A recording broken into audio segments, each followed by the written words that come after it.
নমস্কার বন্ধুরা, আজ আবার একটা ভিডিও নিয়ে হাজির এবং অতি অবশ্যই এই ভিডিওতে ইস্ট বেঙ্গল এবং ভারতীয় দল নিয়ে আলোচনা হবে। ফুটবলের খবর থাকবে অতি অবশ্যই। তো শুরুতেই ভারতীয় দল নিয়ে একটু আলোচনা করে নিই। ভারত খেলবে বাংলাদেশের বিরুদ্ধে এএফসি এশিয়ান কাপ কোয়ালিফাইং রাউন্ডের ম্যাচ ২৫ তারিখে রয়েছে, ২৫শে মার্চ। আর মাত্র কয়েকদিন বাকি, তারপরেই এই ম্যাচ হবে। ভারত এই মরশুমে একটি মাত্র ম্যাচ খেলেছে মালদ্বীপের বিরুদ্ধে এবং ৩-০ গোলে জিতে এই এশিয়া কাপ কোয়ালিফাইং রাউন্ডের ম্যাচ খেলতে নামবে বাংলাদেশের বিরুদ্ধে।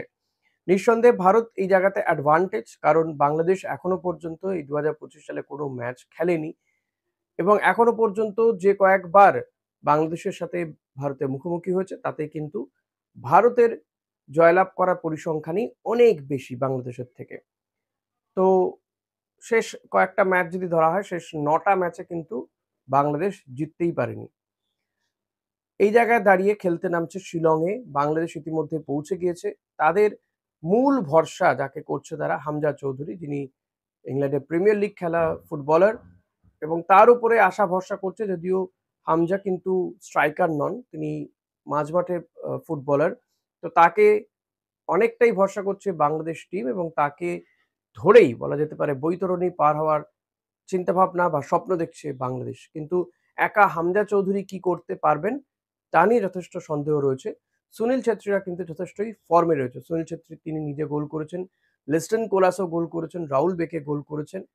তো এবং ভারতে এই মুহূর্তে যে লেভেলে ফুটবল চলছে, আইএসএল যেহেতু খেলা চলছে এখনো রানিং, তো প্লেয়াররা সবাই কন্ডিশনে রয়েছে, ম্যাচ ফিট রয়েছে এবং তারা খেলার মধ্যে যেহেতু রয়েছে, ফলত ফুটবলাররা বেশ ভালো জায়গাতেই রয়েছে ভারতীয় ফুটবলাররা। একটা খারাপ খবর রয়েছে ভারতীয় শিবিরের জন্য, যে একের পর এক ফুটবলের চোট পেয়ে শিবির থেকে ছিটকে যাওয়া। সাংতে বলুন, ব্রেন্ডন বলুন কিংবা আশিস রায়, এটা তো যায়নি। আনোয়ার আলী মতন ফুটবলার নেই। কিন্তু তা সত্ত্বেও মানালো মার্কোয়েজ তিনি আশাবাদী।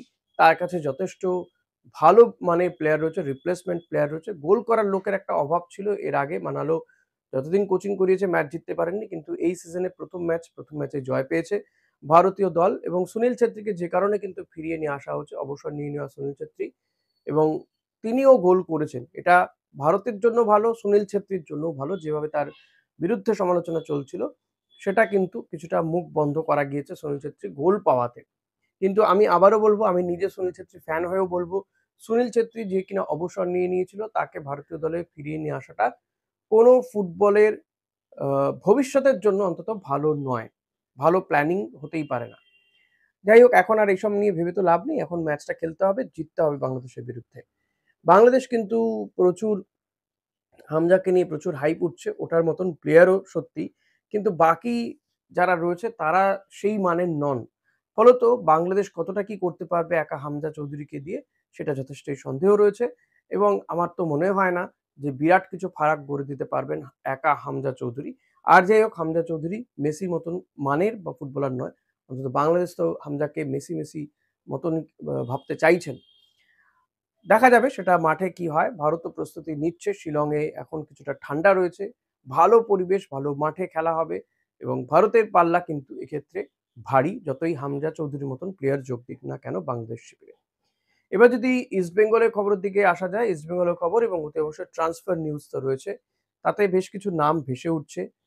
টেকচাম অভিষেক সিং, তাকে নিয়ে কিন্তু একটা লড়াই শুরু হয়ে গেছে ইতিমধ্যেই। ২০ বছর বয়সী এই সেন্টার ব্যাককে নিয়ে। দেখুন, এই লাস্ট সিজনে ইস্টবেঙ্গলকে সবচেয়ে বেশি ভুগিয়েছে কিন্তু ডিফেন্স।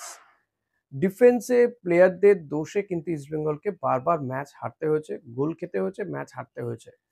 সেই জায়গাতে ইস্টবেঙ্গল ডিফেন্স শক্তপোক্ত করার কথা ভাবছে এবং এক্ষেত্রে ভারতীয় ফুটবলারদের অপশন আরো বাড়ানো হচ্ছে। আনোয়ার আলী বা এই লালচুং নুঙ্গাদের দিয়ে নিঃসন্দেহে তারা তো রয়েছে, কিন্তু লালচুংয়ের ডিসিপ্লিন নিয়ে প্রশ্ন রয়েছে। একের পর এক ম্যাচে তিনি হলুদ কার্ড দেখে বা রেড কার্ড দেখে দলকে বিপদে ফেলেছেন। আনোয়ার আলী সেই জায়গায় খেলতে পারেননি, কারণ বারবার তিনি চোট পেয়েছেন। চোট লাগাতে তাকে আ মাঠের বাইরে চলে যেতে হয়েছে দীর্ঘ সময়, ফলত দলকে ভুগতে হয়েছে। সেই কারণেই একাধিক অপশন রাখতে চাইছে ইস্টবেঙ্গল। তাই ভারতীয় ফুটবলার যারা সেন্টার ব্যাকে খেলতে পারছেন, ভালো খেলেছেন এই সিজনে, তাদের দিকে নজর রেখেছে এবার ইস্টবেঙ্গল। আর তার মধ্যে টেকচাম অভিষেক সিং, তাকে নিয়ে কিন্তু ইস্টবেঙ্গল, মোহনবাগান এই দুটো ক্লাবের মধ্যে একটা টানাপোড়েন শুরু হবে। এই সামার ট্রান্সফার উইন্ডোতে কিন্তু এই ফুটবলারটাকে নিয়ে কিন্তু বিরাট টানাটানি হবে। যেভাবে আনোয়ার আলী বা আপুইয়াকে নিয়ে ইস্টবেঙ্গল, মোহনবাগানের মধ্যে একটা টানাটানি হয়েছিল, তেমন কিন্তু এই অভিষেক সিংকে নিয়েও একটা টানাটানি হতে চলেছে। অভিষেক সিং এর দিকে ইস্টবেঙ্গলের নজর অনেক দিনই রয়েছে, কথাবার্তাও চলছে, মোহনবাগানও তাকে নিতে চাইছে। এখন অভিষেককে পাঞ্জাবের সঙ্গেও তার চুক্তি শেষ হয়ে যাচ্ছে, পাঞ্জাবও হয়তো তাকে রাখতে চাইছে না। এখন পরিবর্তিত পরিস্থিতিতে হয়তো পাঞ্জাব তাকে রাখতে চাইবে, যদি দেখা যায় তার তার যে দর যেভাবে বাড়ছে, এবং নিঃসন্দেহে তিনি দলে ভরসা জুগিয়েছেন। মাত্র ২০ বছর বয়সী এই ফুটবলার, লং টার্ম খেলার একটা সময় তার জন্য পড়ে রয়েছে এখনো। ফলত তিনি এই বাজারে নিজের দরটা বাড়াতে চাইবেন, এটা খুবই স্বাভাবিক। এই জায়গাতে অভিষেককে কিন্তু খুবই গুরুত্বপূর্ণ পদক্ষেপ নিতে হবে যে তিনি কি চান, বেশি টাকা চান, ভালো দলে যারা এএফসি খেলবেন সেই দলে, বা যারা চ্যাম্পিয়ন টিম সেই দলে খেলবেন, নাকি তিনি এমন টিমে খেলবেন যেখানে তিনি গেম টাইম অনেক বেশি পাবেন সেটা। তো এই দিক থেকে দেখতে গেলে কিন্তু গেম টাইম বেশি কিন্তু অভিষেক ইস্টবেঙ্গলে এলেই পাবেন, এবং তিনি ইস্টবেঙ্গলকে পরের সিজনে যদি ইস্টবেঙ্গল ভালো খেলে প্লে অফে যেতে পারে, সুপার সিক্সে যেতে পারে, সেটা কিন্তু তার ক্ষেত্রেও একটা অ্যাচিভমেন্ট হবে যে এই টিমটাকে তিনি প্লে অফে নিয়ে গিয়েছেন। এখন মোহনবাগানের হয়ে খেললে যেটা হবে সেটা হচ্ছে, মোহনবাগান চ্যাম্পিয়ন টিম তো বটেই, মোহনবাগান এএফসি খেলবে সেটা ঠিকই আছে, ভালো টিম নো ডাউট। মোহনবাগানে কিন্তু অভিষেকের মতন একাধিক প্লেয়ার রয়েছে, বিকল্প প্রচুর। ফলত অভিষেক কতটা গেম টাইম পাবে তা নিয়ে যথেষ্ট সন্দেহ রয়েছে। সেই জায়গায় অভিষেক কি সিদ্ধান্ত নেয়, এবং মোহনবাগান ইস্টবেঙ্গল এই দড়ি টানাটানিতে কে শেষ পর্যন্ত যেতে, সেটার দিকে কিন্তু আমাদের নজর অতি অবশ্যই রাখতে হবে। আরেকজন প্লেয়ারকে নিয়ে বলবো, নিখিল প্রভু, এও পাঞ্জাব এফসিরই ফুটবলার। নিখিল প্রভুকে নিয়েও কিন্তু আহ, তাকেও কিন্তু ইস্টবেঙ্গল টার্গেট করেছে, তার দিকে নজর রয়েছে, এবং এই বিষয়ে কিন্তু ইস্টবেঙ্গল তাকে নিয়ে নিতে আগ্রহী, কারণ সেও ডিফেন্সিভ প্লেয়ারই বা ডিফেন্ডার একজন। তো ইস্টবেঙ্গল, যেমনটা বলছিলাম, ইস্টবেঙ্গলকে কিন্তু শেষ মরশুমে আইএসএল এ সবচেয়ে বেশি ভুগিয়েছে হচ্ছে ডিফেন্স। এক তো ঠিক ফরওয়ার্ডরা ভালো গোল করতে পারেনি, বেশি গোল করতে পারেনি, সেটা যেমন একটা বিষয়, তেমন ডিফেন্সের প্রচুর ভুলে প্রচুর ম্যাচ ইস্টবেঙ্গলকে একেবারে জেতা ম্যাচও হারতে হয়েছে শেষ মুহূর্তে গোল হয়ে যাওয়াতে। প্রচুর ম্যাচ এমন হয়েছে যে আহ ৮৭-৮৮ মিনিটে গিয়ে ইস্টবেঙ্গল গোল খেয়ে গেছে। তো সেই জায়গাতে কিন্তু ইস্টবেঙ্গল এবার ডিফেন্সের দিকে নজর দিয়েছে, এবং ডিফেন্সিভ প্লেয়ার যাতে আহ, আরো বেশি মজুদ থাকে, এবং বিকল্প যাতে হাজির থাকে, কোচ অস্কার ব্রুজোর হাতে যাতে বিকল্প থাকে, সেই নিয়ে ভাবনা চিন্তা চলছে, এবং সেই কারণে কিন্তু এই প্লেয়ারগুলোর দিকে নজর রাখা হচ্ছে, টার্গেট করা হচ্ছে। আর একটা খবর দেবো আপনাদেরকে, যেহেতু থাংবই সিংডো ইস্টবেঙ্গলের সঙ্গে যোগ দিয়েছেন, এবং তিনি প্রধানত স্কাউটিং এর দায়িত্ব পালন করবেন, অর্থাৎ নতুন ফুটবলার তুলে আনার ক্ষেত্রে গুরুত্বপূর্ণ ভূমিকা পালন করবেন ইস্টবেঙ্গল, এবং এক্ষেত্রে তার বিরাট অভিজ্ঞতা রয়েছে। তাই মনে করা হচ্ছে যে এই সিজনে হয়তো বিনো জর্জ তিনি ইস্টবেঙ্গল ছাড়তে পারেন, সেই একটা সম্ভাবনা কিন্তু প্রবল হয়েছে। বিনো জর্জের কাছে অফারও রয়েছে, কেরালা সহ বিভিন্ন টিমের দিক থেকে অফার রয়েছে।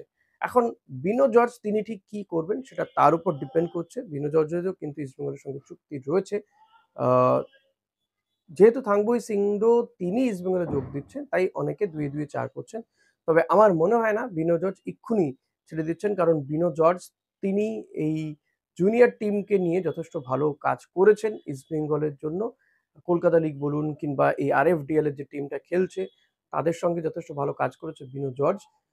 তো সেই জায়গাতে দাঁড়িয়ে বিনো জর্জকে ইস্টবেঙ্গল হয়তো রেখে দিতে পারে, তার সঙ্গেই থাংবই সিংডো থাকবেন। এখন একান্তই যদি বিনো জর্জ চলে যান, তাহলে তো তার জায়গাটা থাংবই সিংডো যেভাবে কাজ করছেন, যেভাবে কাজ করে এসেছেন এতদিন ধরে, সেটাই করে থাকবেন। তো লেটস সি, সময় এখন অনেকটা বাকি রয়েছে, এভাবেই যত দিন গড়াবে, কারণ আস্তে আস্তে সিজন শেষ হতে চলেছে। তো সামার ট্রান্সফার উইন্ডো খুলে যাবে, প্লেয়ারদের ট্রান্সফরমেশনে বা ট্রান্সফার নিউজ অনেকগুলো বেরিয়ে আসবে। তো সেই সমস্ত খবরও আপনাদের সামনে আমি তুলে আনবো অতি অবশ্যই। আর একটা বিষয়, একজন প্রশ্ন করছিলেন সুপার কাপ নিয়ে আপডেট চাইছিলেন। দেখুন, সুপার কাপ নিয়ে অলরেডি আমি একবার বলে ফেলেছি যে সুপার কাপ এপ্রিল মাসে শুরু হবে, এবং ইস্টবেঙ্গল সহ বাকি টিমগুলো তো খেলবেই, আইএসএল এ যে কটা টিম খেলেছে তারা খেলবে, পাশাপাশি আই লিগে প্রথম ৩টি দল খেলবে, এবং ইতিমধ্যে কিন্তু মোরলেস ফিক্সচার সেট হয়ে গিয়েছে। এখন আই লিগের ১, ২, ৩ কোন দলগুলো আসবে, তারপর ভিত্তি করে যে মোহনবাগান, বা এফসি গোয়া এরা কাদের সাথে খেলবে সেটা ঠিক হয়ে যাবে। ইস্টবেঙ্গল খেলবে কেরালা ব্লাস্টার্সের বিরুদ্ধে। তবে কবে কার সাথে কি ম্যাচ সেটা এখনো পর্যন্ত জানানো হয়নি। সুপার কাপ নকআউট হবে। পাশাপাশি সুপার কাপে কিন্তু গ্রুপ যে করা হয়েছে সেখানেও নকআউট হবে। এবার আর কোনো গ্রুপ লিগ হচ্ছে না। তো ৪টে ম্যাচ যে জিতবে সেই সম্ভবত চ্যাম্পিয়ন। কারণ প্রথম ম্যাচ জিতলে কোয়ার্টার ফাইনাল, কোয়ার্টার ফাইনাল জিতলে সেমিফাইনাল, সেমিফাইনাল জিতলে ফাইনাল। তো ফাইনালে গিয়ে প্রথম ম্যাচ জিতলে কোয়ার্টার ফাইনাল, সেকেন্ড ম্যাচে জিতলে সেমিফাইনাল, সেমিফাইনাল থেকে ফাইনাল চ্যাম্পিয়ন। তো এটা বলে দেওয়া যায় যে যেই দলটি প্রথম ম্যাচ থেকে জিততে জিততে যাবে যথেষ্ট হার্ড হবে এই টুর্নামেন্ট। কিন্তু যেখানে বলাই হচ্ছিল হবে কি হবে না একটা আশঙ্কা প্রকাশ করা হচ্ছিল সেখানে অন্তত হবে।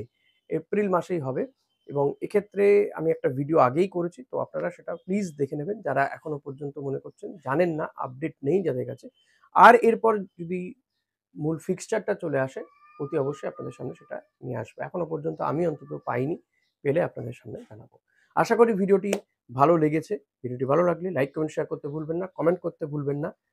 আর সাবস্ক্রাইব করে নেবেন যদি আপনি চ্যানেলে নতুন হন। বেল বাটনটা প্রেস করতে ভুলবেন না। আপনি মেম্বারশিপ নিতে পারেন জয়েন বাটনটা প্রেস করে। Thank you.